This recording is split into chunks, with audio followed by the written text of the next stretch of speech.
السلام عليكم قابكا soomaalida loo gaaleysiiyo ama muslimkaba bismillaah walaalayaal waxa weerar ku soo qaaday ummadda Soomaaliyeed iyo guud ahaanba islaamka dadka faafiya diinta masiixiyada waxa ku soo qulqulaya dalka Soomaaliya iyo guud ahaan qaaradda Afrikaba dad aad u tiro badan oo doonaya inay gaaleysiiyaan dadka muslimiinta dabcan masiixiyiintu waxay ku guuleysteen inay qaaradda Afrika ka dhigaan qaarad Kristiyana ayadoo aynu ognahay bilowgii qarnigii 20aad waxa masiixi ka ahaa qaaradda Afrika 4%. maanta waxa sare u dhaafeen 40%, ayagoo hadafkoodu uu yahay inay qaaradda oo dhan ay ka dhigaan wada gaalo.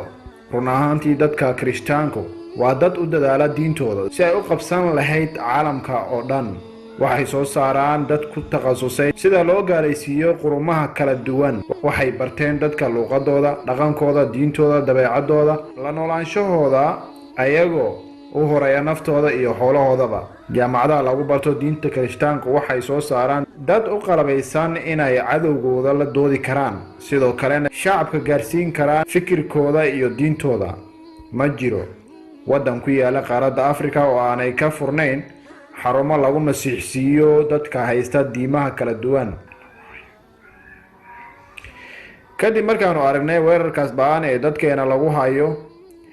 ayagoo laga saaray diinta xaqa ah islaamka, waxaan go'aansanay si aan uga hortagno in qofka laga kaxeeyo diinta xaqa ah islaamka. waxaan go'aansanay inaan barbarkooda aanu ka galno dagaalkaas ay soo qaadeen. waxaynu ogeyn in dhowaan ay soo saareen muuqaalo dad dibadaha jooga oo gaaloobay, sababtuna waxay ahayd si loo tusiyo dadka Soomaalida ah ee qarsanaya diinta masiixiyada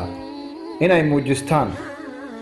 taasoo daliil u ah inay durba dad badani ay raaceen wixii looga baaqayay. waxaa wax laga xumaada inaad aragto ruux Soomaaliya oo muslimnimo ku dhashay inuu diintiisa dhaafsado xoolo, caanimo iyo baasboor dibadaha. haddaba su'aasha meesha taal waxay tahay qaabkee loo gaaleysiyaa Soomaalida iyo muslimka guud ahaan. waxaa jira kutubo badan oo ka sheekeeya qaabka loola dhaqmo ruuxa muslimka marka ay doonayaan inay ka saaraan diinta islaamka. run ahaantii waxay Kristaanku qireen in diinta islaamku tahay caqabada keliya ee ka hortaagan inay qabsadaan caalamka oo dhan. way dadaaleen oo dad badan inay gaaleysiiyeen waa u suurtooday. intaas su'aasha soo bandhigeen waxaan dib ugu noqonaynaa qaabkii hore ee ay ula dhaqmi jireen muslimiinta kolka ay doonayaan inay gaaleysiiyaan. waxay si cadaan ah oo naceeb ku jiro u weerari jireen islaamka ayagoo adeegsan jiray ereyo adag sida islaamku waa diin been ah, nabigaagu waa beenaale, diinta islaamku waxay ku faaftay seef iyo jihaad, quraanku waxaa laga soo koobiyay kutubta yuhuudda iyo waxyaabo badan oo intaas ka daran oo ay rasuulka xitaa ku aflagaadeynayaan sallallahu alayhi wasallam. waxay masiixiyiintu ogaadeen in qaabkaas hore lagu weerarayo islaamku inaanu miro badan u keenayn, oo siday sheegeen ruuxii uu ka carara ama uu isdifaaca isagoo weerar ku qaada diinta Kristaanka. markay ogaadeen culummadoodii in qaabkaas aanu ahayn qaab shaqaynaya ayay bilaabeen qaabab kale oo runtii aad iyo aad ugu saameyn badan, waxayna ku guuleysteen oo waxay ilaa iyo hadda ka soo hoyeen guulo fara badan. qaabka casriga ah ee Soomaalida loo gaaleysiiyo qaabkan cusub waa mid raad badan ku reebaya ruuxa muslimka, kadibna ay ku kalifayso inuu ka digo fogta diintii xaqa ahayd ee islaamka. masiixigii diinta faafinayay uu ku imaanaya oo uu ku macsuumaya ma adiga macsuumaya, kadibna isagoon waxba kuu sheegin ayuu kugu bilaabaya su'aalo cajiiba oo aanad ka jawaabi karin xitaa haddii aad tahay sheekh weyn oo aan khibrad u lahayn sida la iskaga dhiciyo gaalada. way kula faqayaan haddii xitaa aad islaamka ka bixweydo waxaa lagugu abuuraya shaki badan oo shaydaanku kaaga faa'iidaysto, ugu dambayn aad ku gaaloobi karto. waa qaab aad u cajiib oo saameyn badan ku abuuraya dadka. bal aynu fiirino su'aalaha lagu weydiinayo sida aad afka u kala qaado. marka ugu horeyso wuxuu ruuxaasi kugu bilaabayaa ammaan, uu kugu ammaanayo diintaada, dhaqankaada, waddankaaga, kadibna uu ku dhiirgelinayaa isagoo ku dhahaya nin wanaagsan ayaa tahay ama gabadh wanaagsan ayaa tahay. diintaada islaamkuna waa diin aad u macaan oo ay tahay in la raaco. nabigaaga Muhammad sallallahu alayhi wasallam wuxuu ahaa nin aad iyo aad u garaad badan, hase ahaatee wuxuu ahaa ummi waxna muu qori jirin waxna muusan akhrin jirin sidaas awgeed dadka muslimka ah wuxuu u horseeday guulo badan hase ahaatee nabi muusan ahayn meeshuu kaa soo gelinayaa jahwareerkii kugu furi lahaa cajiib waad yaabaysaa waxaad isweydiinaysaa sawkii iminkay ammaanayay rasuulka sal alay wasalam maxaa ka xun kadibna adigaa bilaabay oo dooda oo dhahaya wuxuu ahaa nabi wuxuuna ahaa nabigii ugu dambeeyey sheekada way furantay su-aalihii ayaa bilaabmay haa mar haddii aad bilowday adigu dooda waa intuu rabayba kadibna wuxuu ku weydiinayaa su-aalahan ma rumaysan tahay nabi ciise waxaad dhahaysaa haa oo qofkii muslimka ah ee aan rumaysnaynba waaba gaal kaasi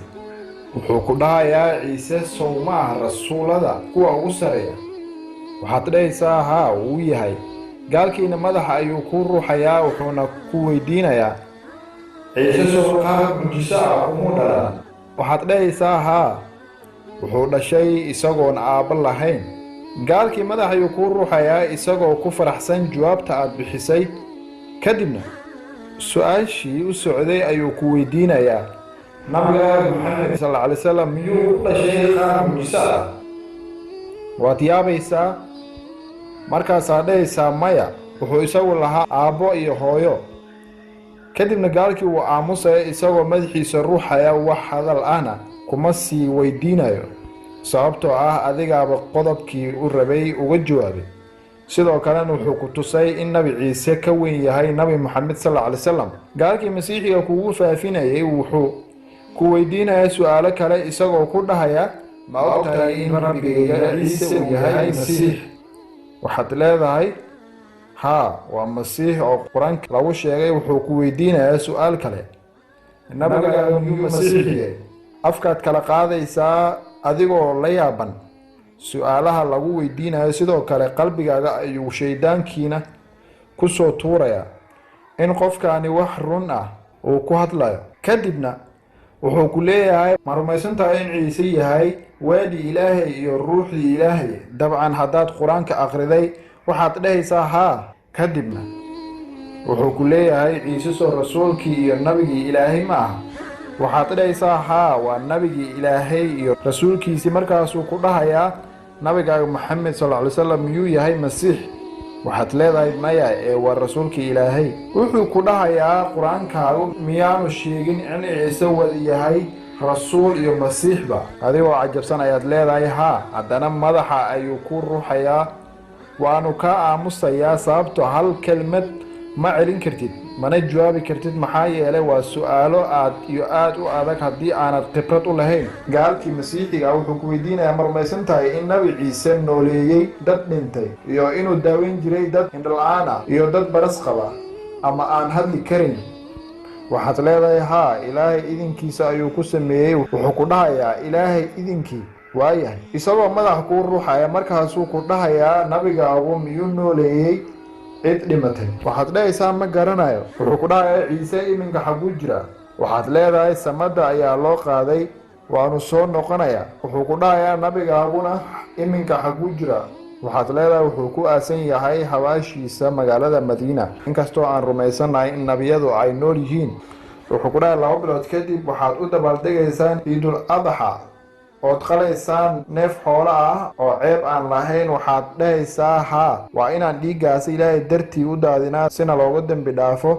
wuxuu ku dhahayaa uma baahnid inaad xoolo qashid keliya waxaad rumaysaa ciise oo ah rabbigii oo dhulka yimi kadibna isago ayaa naftiisa kuu huray oo dhiiggiisa kuu shubay wuxuuna ku dhintay saliibka cajiib waad yaabaysaa waxaanad qaadanaysaa in wixii lagu sheegay ay ahaayeen xaqiiqo sidoo kalena waxaad qiranaysaa in doodii iyo wadahadalkii lagaa badiyey dabeedna wuxuu kugu bilaabayaa inuu ku dhiirigeliyo waxaad tahay wiil fiican ama gabar fiican waxyaabahaasuu kugu akhrinayaa kadib haddii waqtigaas aadan qaadan wuxuu kugu dhiirigelinayaa inaad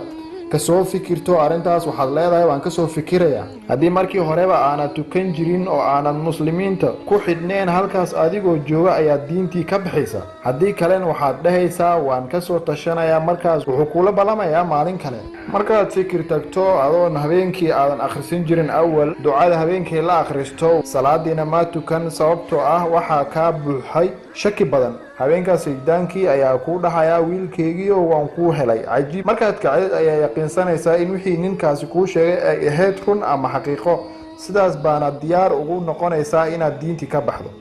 balantii markii la gaadho waxaad rumaysay in ciise yahay kii ku badbaadinayay kadibna waxaad muujinaysaa inaad faraxsan tahay hase ahaatee qalbigaaga cabsi badan iyo argagax ayaad ka dareemaysaa kadibna waxaa qalbiga lagugu qaboojinaya in weerar kale aad ku soo qaado islaamka ayagoo ku dhahaya Muxamed wuxuu ahaa beenaale sidee buu nabi u noqon karaa qof jecel dagaalka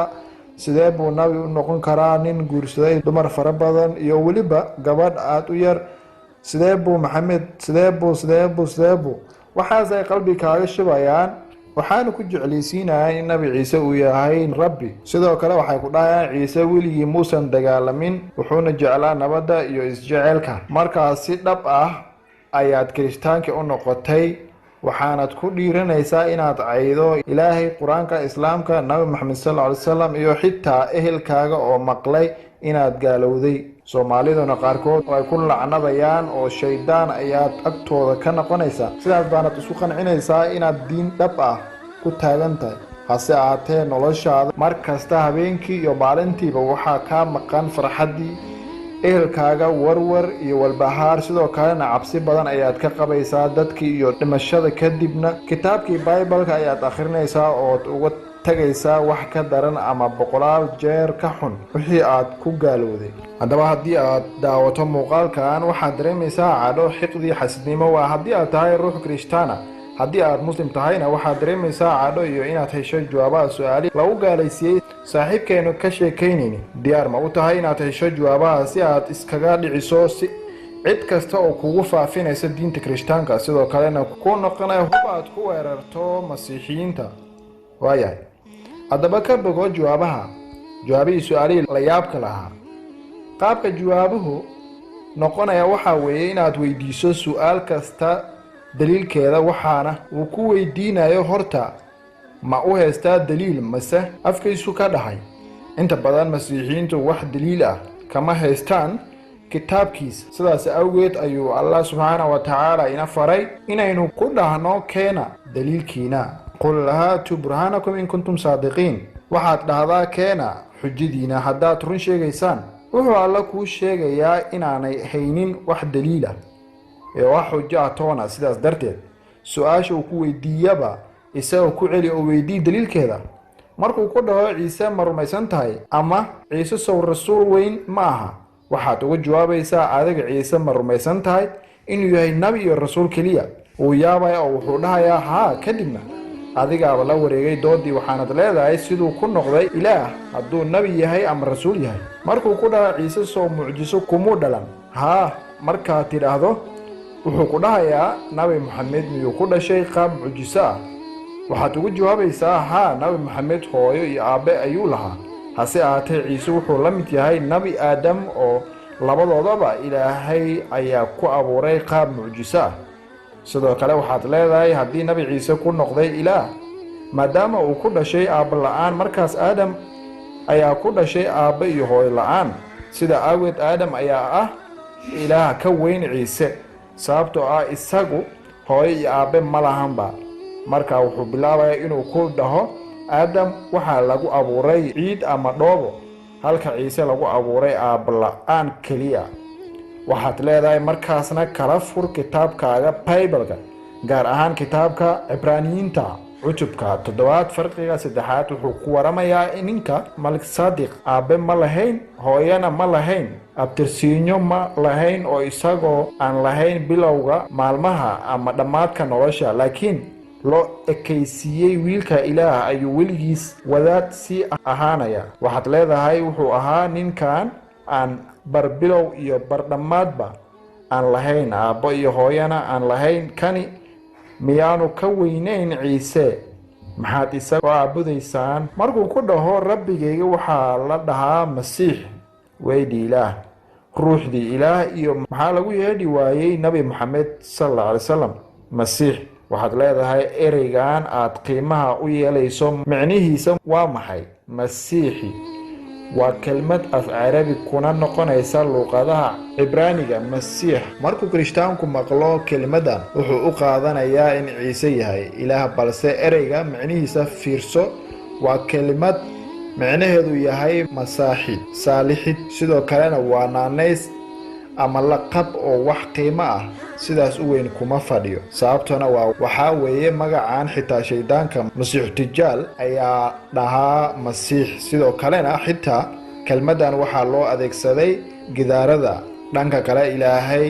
ayaa nabi kasta siiyey magac iyo naanays tusaale ahaan nabi ibraahim waa khaliil nabi muuse waa kaliim nabi ciise waa masiix nabi maxamed sallallahu alayhi wasallam waa rasuul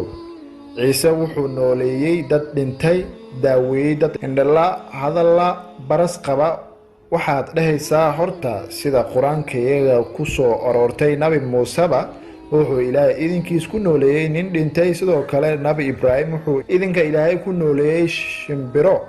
halka nabi maxamed isagana ay xayawaan dhir iyo dhagxaanba ay la hadleen oo ilaahay u nooleeyay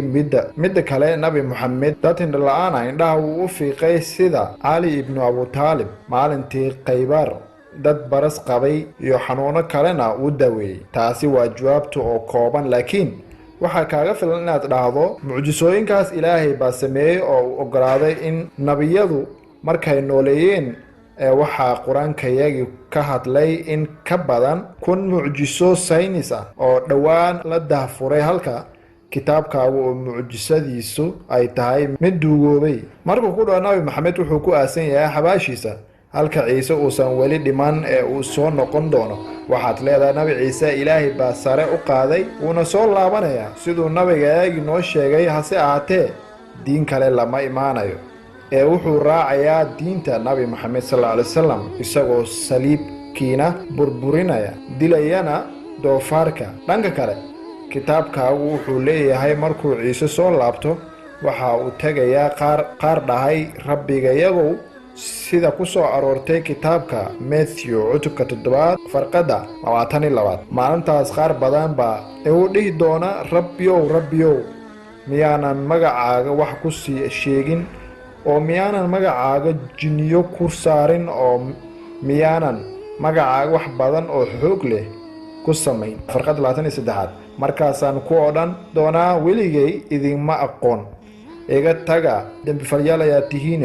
sidaaba ilaahi aad caabudaysay oo aad magaciisa wax badan ku qabatay ku dhahaya man idin garanayo dambiilayaal ayaa tihiin jawaabaha haddii aad garanayso cid ku qaldi karta ma jirto markastoo ay keenaan arrin waxaa kaaga filan inaad tiraahdo keena daliilkaaga waxaan u malaynaynaa inaad ka faa'iideen muuqaalkan fadlan la wadaag asxaabtaada haddaad ku cusub tahay channelka Rajada iyo maanta subscribe saar oo rugmo gambalaalkaasi aan ku soo gaarsiino muuqaalada xiga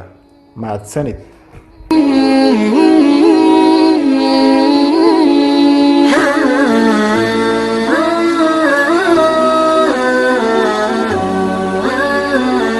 Thank you.